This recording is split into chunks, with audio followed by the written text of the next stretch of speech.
the global survival game, uncovering the world's hidden operating system. Come on over, sit with me on the couch for just a minute. You know, before you jump back into your video games, there is something really important I want to pass down to you. It is kind of like an operating system for the real world, one that most adults honestly never figure out. Today, I am going to entrust you with the rules of a quiet, global game that is actively shaping your future. So, listen closely, and we will decode this whole thing together. Have you ever wondered why the real world feels so much like a complex, top-tier survival game? I mean, you see all those headlines about tech wars, microchips, and global supply chains? They sound super intimidating, right? But I want you to imagine for a second that the global economy is just a massive multiplayer survival game, sort of like Minecraft. Players are grouping up, they are gathering resources, crafting gear, and fiercely fighting for dominance on the server. And here's the secret. It is not just a game. That is literally exactly what is happening in the real world right now. Okay, let's dive into this. Let us look at the old rules first.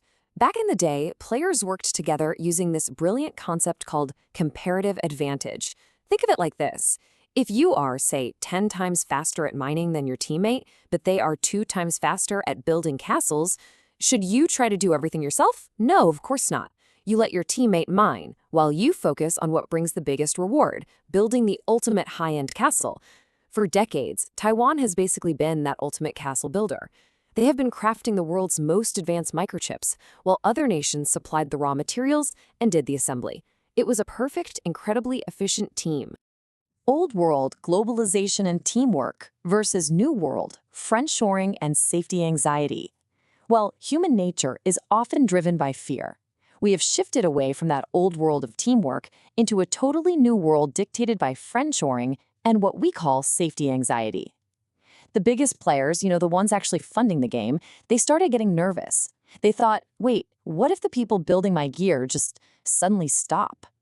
So instead of trusting the team, these top players stopped sharing.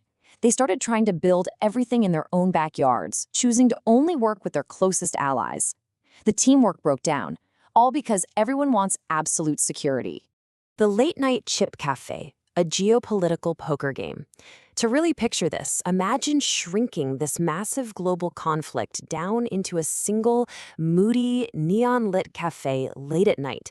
Picture the air smelling like dark roast coffee and maybe slightly overheated electronics.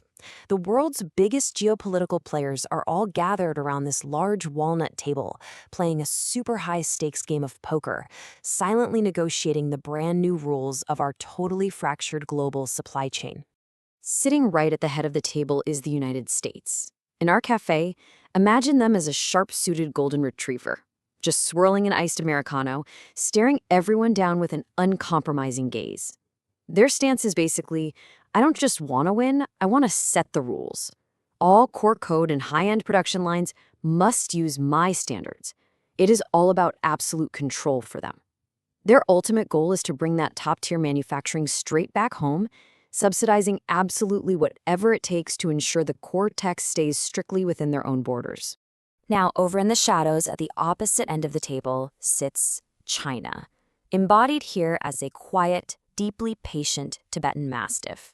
Barely even touching their tea, their focus is entirely on the long game. Their mindset? Rules are made by people, and time is on my side. We'll see. Facing intense blockades, their strategy is to just quietly and massively accelerate their own independent tech ecosystem. It is a masterclass in deep patience, really. They believe that rules can always be rewritten and that time will ultimately be the deciding factor. 14.2%. Now, what's really interesting about this slide is next to the heavyweight sits Germany. Picture a German shepherd meticulously running data on a tablet. From their highly logical point of view, all this emotional arguing is just incredibly inefficient. In fact, they have calculated that these geopolitical arguments have caused a staggering 14.2% drop in global supply chain efficiency. To put that in perspective, for them it is a massive, frustrating disruption to the perfect optimization and flawless systems they take so much pride in. Right beside Germany is Japan, our Shiba Inu, silently and meticulously cleaning a piece of semiconductor equipment. Their vibe is very much, I don't need to be seen, but without my core materials, no one's machines will run. They don't raise their voice at all. They don't have to.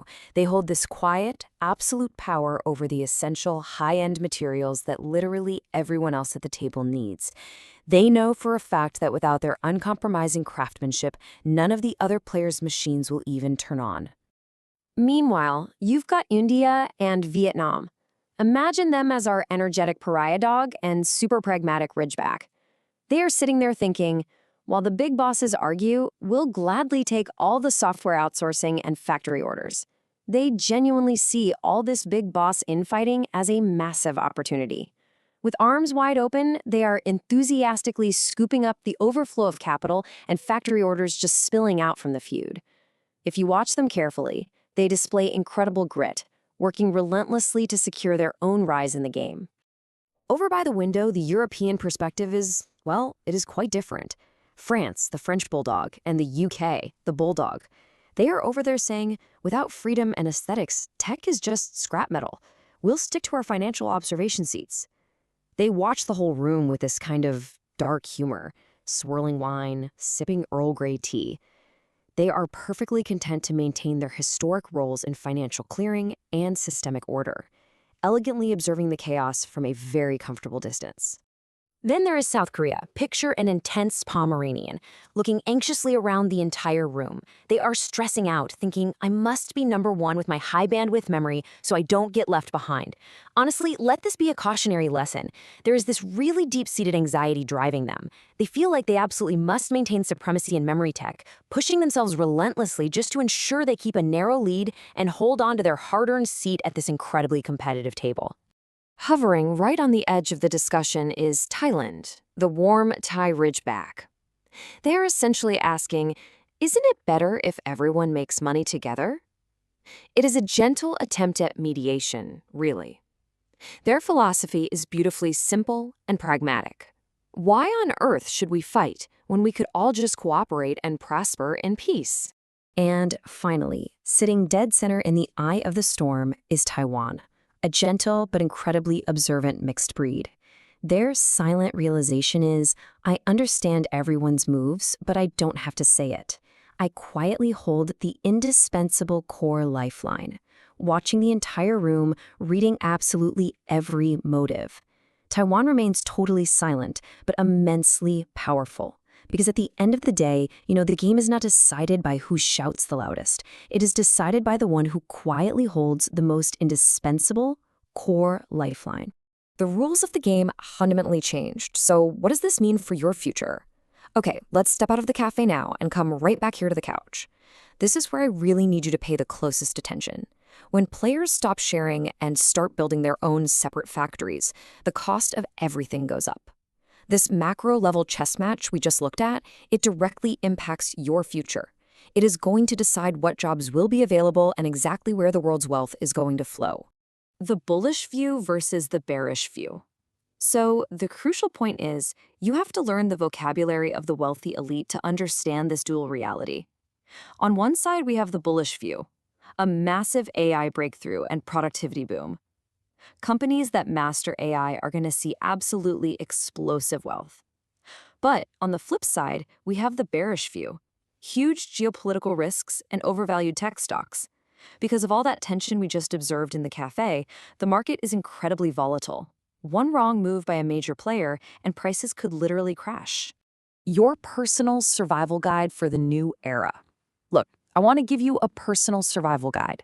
Think of it as our family advantage. With the right insider knowledge, you can stop being a pawn in this game and start becoming a master player yourself. I promise you, you can safely navigate all these changes and build a foundation that absolutely no geopolitical storm can wash away. Step 1, upgrade your AI brain. Step 2, master financial patience. To actually thrive on this new server, you need to build 2 ultimate personal moats. Step 1 is upgrading your AI brain. Think of it as harnessing the AI mind. Look, AI is not going to replace you, but a person who knows how to use AI perfectly, they definitely will. Step 2 is mastering financial patience. The world is going to be incredibly noisy. Markets will swing wildly based on fear and greed. You have to learn not to just blindly follow the crowd. And this brilliantly illustrates exactly what you need to do. Here are your specific, actionable steps. First off, dive right into learning AI prompt engineering and automated workflows. Go ahead and earn your AI application certifications, like the IPA AI. Second, when you eventually begin managing your own wealth, you have to ignore the emotional noise. Look at the hidden math of the world instead. Track the 60-day and 120-day moving averages to understand what the real trends are. And honestly, most importantly, just wait. When geopolitical panic drives prices way down below mathematical safety nets, like the Bollinger Bands, that right there is your golden pit. Step in calmly while absolutely everyone else is panicking. Are you ready to use your curiosity and AI skills to become an unstoppable player in this changing world? The world is changing so rapidly, but you now hold the hidden operating system. Don't let all the noise frighten you. Just keep your mind sharp, master your tools, and possess endless patience. You are completely ready to be an unstoppable player in all of this. Think about this tonight, and, well, we will talk more tomorrow.